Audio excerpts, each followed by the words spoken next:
Viete, z čoho sa bude skladať váš dôchodok? Väčšina ľudí si predstavuje jednu sumu, ktorú raz dostane od štátu. V skutočnosti však váš budúci dôchodok nie je jedna vec. Na Slovensku máme 3 piliere, čiže z 3 zdrojov bude vyplácaný váš dôchodok. A každý pilier funguje inak. Prvý pilier je štátny solidárny dôchodkový systém. Zjednodušene povedané, dnešné odvody pracujúcich idú do sociálnej poisťovni a sa používajú na financovanie dnešných dôchodcov.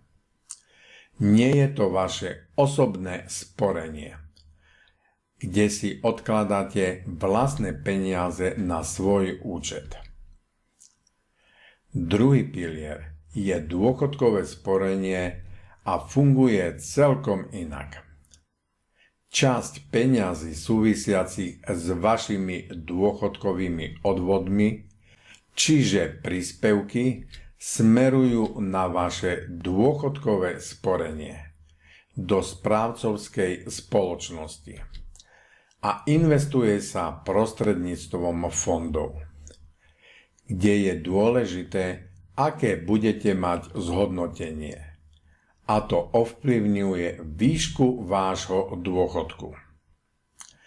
Preto pri druhom pilieri je dôležité, aký máte fond, aké máte výnosy, aké sú poplatky a samozrejme čas.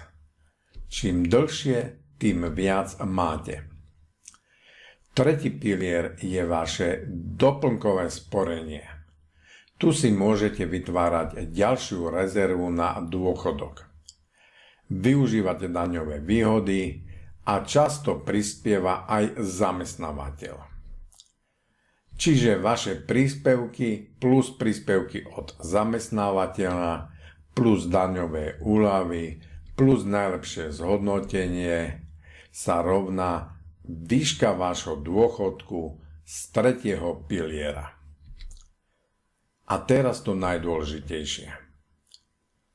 Tieto 3 piliere nemôžete vnímať ako 3 samostatné záležitosti, ktoré sa samovoľne vyvíjajú.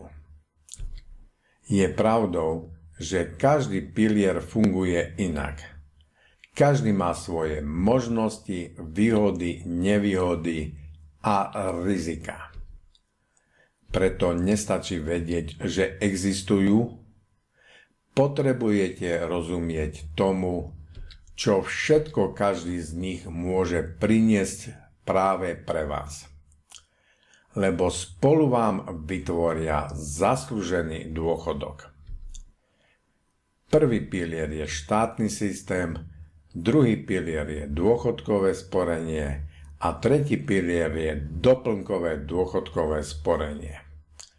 Spolu je to výška vášho dôchodku, z ktorého budete 20 rokov a viac pokrývať náklady na dôchodku. A máte len 2 možnosti. Buď budete spokojní, alebo sklamaní. V ďalších videách sa preto postupne zoznámite s každým pilierom samostatne. Čo všetko môže pre vás jednotlivé piliere urobiť. Nebudem hovoriť, čo máte urobiť.